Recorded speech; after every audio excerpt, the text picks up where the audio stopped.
straight and simple, or you can jazz it up with some altered chords, and depending on your taste.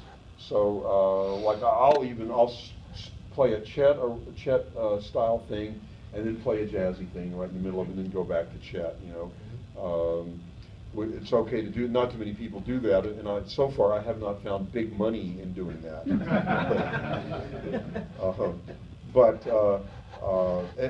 Just to explain modes, in case I don't even think about them when I'm playing. But the whole modal thing, if you've ever been confused by that, there's some old church terms for scales that starts with Ionian, Dorian, Phrygian, Lydian, Mixolydian, etc. They're just referring to different sounding chords.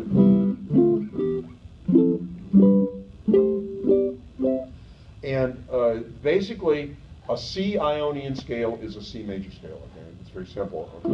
A D Dorian scale is a C major scale. A D minor scale is a C major scale, starting on the second note, which is a D minor. Okay, so that's an Ionian, Dorian. If you go one more Phrygian, a Phrygian scale is a C scale starting on the E. A Lydian is a C scale starting on the F. So we're just starting at different intervals. Starting at progressively the next number up, and there's a little. I don't play like my Aunt Leona or something, or my Aunt Phoebe. I can't remember what's the last one. Ionian to Dorian, Lydian, Phrygian, right? Lydian, Mixolydian, Aeolian, Locrian. Yeah, so I don't play like my Aunt Lydia, or something like that. Whatever. That's one way, and you can make up your own if your mind wants to go into the gutter. I won't stop you, so that's what the major modes are based on. It's just going right up a major scale, and it's all the notes of a C major scale starting on progressively one note higher. But when you play the chord and you start on the right note, it sounds, it's like you're still playing the notes of a C scale, but you're not starting on a C. Now, the second grouping is the altered stuff that's based on using a melodic minor, and that has to do with what I was talking about. With a C7 sharp 9 uses a C sharp melodic minor, and so does an F13. Okay, that's about as far as I ever went.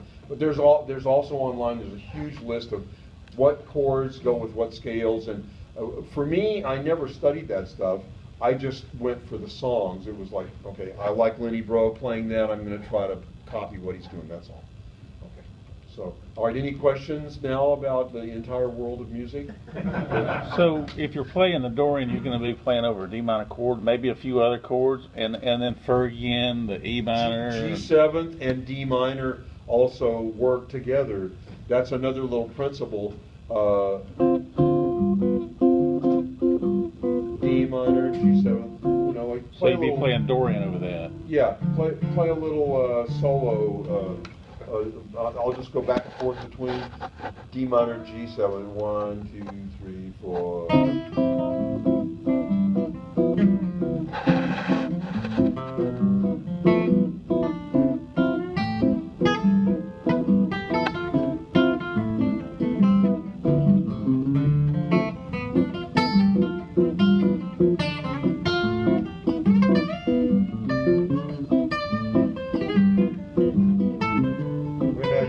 Now you try. You take mine.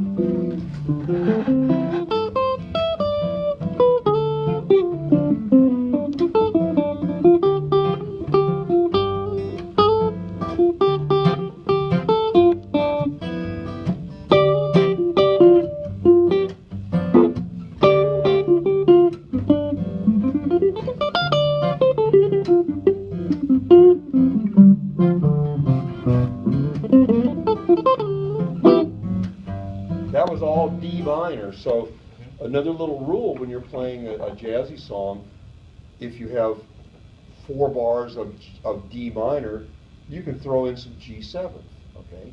If you have 4 bars of G7, you can throw in some D minor.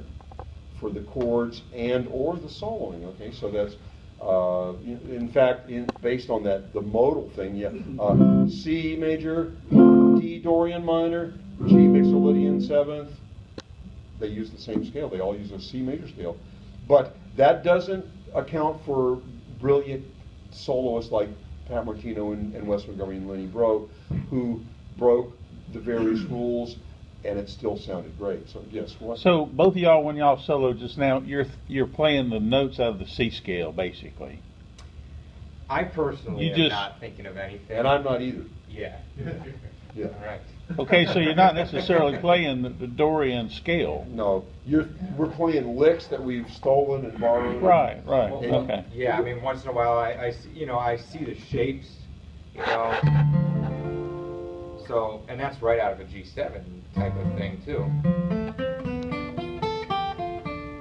Yeah. And so I'm just, A familiar sometimes pattern? Would you call it a familiar pattern? Yeah, but I mostly play off ear, and so when he's playing something, I'm actually hearing something, and so I try to then just be able to, at any time, be able to command and play that lick. You build up a vocabulary, like he was saying. We have this vocabulary of stuff that our ear tells us is going to work over the D minor, the G7, and if you only listen to Stevie Ray Vaughan, you'd be playing out of his vocabulary. If you only listen to Wes Montgomery, you'd be playing out of his vocabulary. And then if you're kind of versatile and you're all over the map, like we kind of both are, you listen to a lot of guys and you throw in a bunch of stuff. But it's not from book learning, and it's not from studying scale charts and anything like that. It's more from copying. Because here's the final word is, okay, a record by George Benson or Lenny Breau or Chet Atkins or whoever is the distillation of all their genius right down to that particular record. And so they've bypassed all the studying, and you could lock yourself in a cave on Guam for 70 years and come out and still not be able to play any jazz. But if you had some records by the greats and you copied them, you'd come out and you'd be playing really good. Right. So the recordings are that's the final, that's like getting the answers to your final in chemistry. You got the answers right there in front of you. It's like, play this and you'll sound like George Benson. So yes. So you're saying it's nice to know that, you play the Dorian over the 2 and Mixolydian over the 5, but you don't think that way. No. It's just nice to know. I don't even know really the stuff that Jim is getting into today with the minor scale or minor and the 7. That's always baffled me though, the modes, and then they don't really tell you what chords they go with any mode. You can look that up though. Fortunately, the internet is this brilliant thing in many respects that also allows teenagers to make their own dynamite. This is not a good thing, but basically, if you don't have any evil intentions, maybe that's no big deal. But yeah, you can find what scales go with what chords, etc., and that'll help you. Sometimes if you're trying to play a hard song, it's like, what do you play on this chord? I have no idea. Well, maybe you can look it up and go, oh, I see, it's just this scale, and I'll start on this note. But also the slow downer, the amazing slow downer, and then there's Song Surgeon is another one, and there's various slow down things.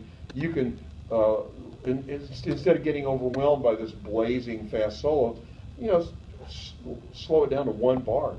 Learn that one bar, and then learn the second bar, learn the, etc. You break stuff down so it's not so overwhelming. What? Jim, I had a question for you. How do you go from playing scales to sort of making it sound good when you're advising soloing? Is there a simpler way, rather than thinking about all this stuff, I don't know, blues progressions or something like that, where you can sort of get started? Copy guys that sound good. Again, whether it's... That's my dad, by the way. Oh, okay. Well, I never got past the point A shill. Yeah. A shill in the audience, I knew. No, I'm kidding. Oh, I'm one. But, Yeah. I never got to the point where I could sort of get past just playing scales and just sound good. Well, the mechanical way is to study all the rules and try to build a solo, but it's kind of like you're trying to build a house without ever being shown where to start. It's like, wow, what do we do here? I mean, do we put down some rocks or concrete or like wood on the ground? Or so again, the end result of the greatest guys is their recording. So if you hear something that sounds good, just copy it flat out, note for note. It's like learning French by listening to it's immersion. If you can make yourself do that, not everyone has the ear, but start with a blues. That's a kind of an easy Right. form. A blues is an easy form to understand because it's based on 3 chords with some connecting chords, even in jazz. Then you can turn it into the 1-6-5 turnaround. Yeah, there's At the end. And right. So